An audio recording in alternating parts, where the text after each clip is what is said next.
ഓലൻ ഉണ്ടാക്കാൻ വേണ്ട സാധനങ്ങൾ കുമ്പളങ്ങ, വൻപയർ, പിന്നെ തേങ്ങയുടെ 1-ാം പാല് വേണം, 2-ാം പാല് വേണം, പിന്നെ കുറച്ച് പച്ചമുളക് വേണം, കറിവേപ്പില, ഉപ്പ്, വെളിച്ചെണ്ണ, ഇത്രയും സാധനങ്ങളാണ് വേണ്ടത്. ഞാനിവിടെ 2 കപ്പ് കുമ്പളങ്ങ എടുത്തിട്ടുണ്ട്, ചെറുതായി അരിഞ്ഞു വെച്ചിരിക്കുകയാണ്. പിന്നെ വൻപയർ എടുത്തിട്ടുണ്ട്, ഇത് 1 കപ്പുണ്ട്, കുതിർത്തി വെച്ചിരിക്കുന്നതാണ്. അപ്പോൾ നമുക്ക് ആദ്യം ഈ പയറൊന്ന് വേവിച്ചെടുക്കാം.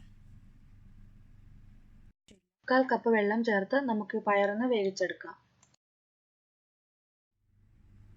നമ്മുടെ പയർ നന്നായിട്ട് വെന്തിട്ടുണ്ട്. ഇനി നമുക്കിത് വേറൊരു പാത്രത്തിലേക്ക് മാറ്റാം. നമ്മുടെ പയർ ഏകദേശം നന്നായിട്ട് തന്നെ വെന്തിട്ടുണ്ട്, വെന്ത് ഉടഞ്ഞു പോയിട്ടില്ല. നമുക്കിനി ഇതിലേക്ക് കുമ്പളങ്ങ മുറിച്ച് വെച്ചിരിക്കുന്നത് ചേർത്ത് കൊടുക്കാം.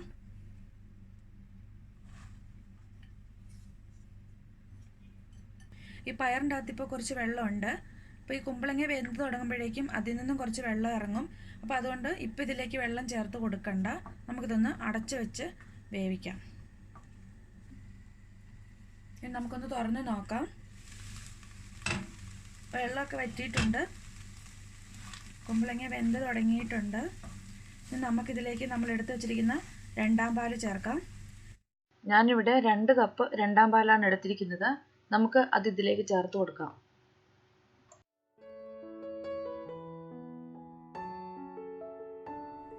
നന്നായി ഇളക്കിയിട്ട്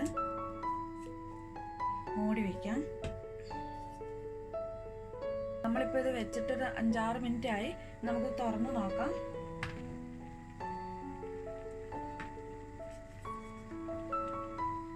കുമ്പളങ്ങയും പയറും കൂടെ തേങ്ങാപ്പാലിൽ കിടന്ന് നന്നായിട്ട് വെന്ത് വരണം. അപ്പോൾ അതിന് നല്ലൊരു ടേസ്റ്റ് ആയിരിക്കും.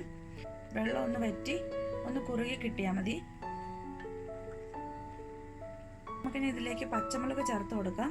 ഞാനിവിടെ 5 പച്ചമുളകാണ് എടുത്തിട്ടുള്ളത്. വേറെ എരിവൊന്നും നമ്മൾ ഇതിലേക്ക് ചേർക്കുന്നില്ല, പച്ചമുളക് മാത്രമേ ഉള്ളൂ. അപ്പോൾ ഓരോരുത്തരും അവരവരുടെ ആവശ്യത്തിനനുസരിച്ച് ചേർത്ത് കൊടുക്കണം. 2ആയിട്ട് കീറിയെടുത്ത പച്ചമുളക് നമുക്കിതിലേക്ക് ചേർത്ത് കൊടുക്കാം.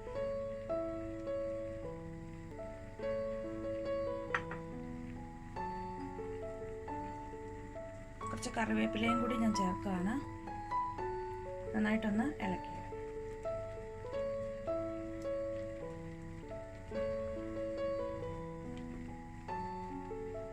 നമ്മുടെ കറി നന്നായിട്ട് കുറുകി വന്നിട്ടുണ്ട്. ഇനി നമുക്ക് ഇതിലേക്ക് നമ്മൾ എടുത്തു വെച്ചിരിക്കുന്ന തേങ്ങയുടെ 1-ാം പാല് ചേർത്ത് കൊടുക്കാം. ഇത് 1 കപ്പാണ് ഞാൻ എടുത്ത് വെച്ചിട്ടുള്ളത്. ഈ 1 കപ്പ് 1-ാം പാല് ചേർത്ത് കൊടുക്കാം.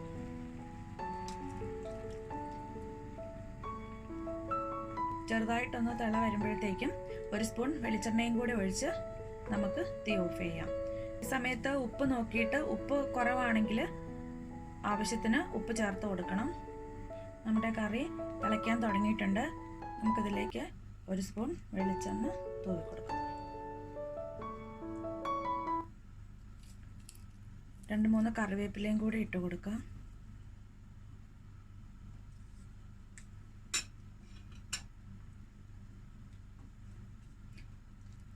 നമ്മുടെ ഓലൻ റെഡി ആയിട്ടുണ്ട്.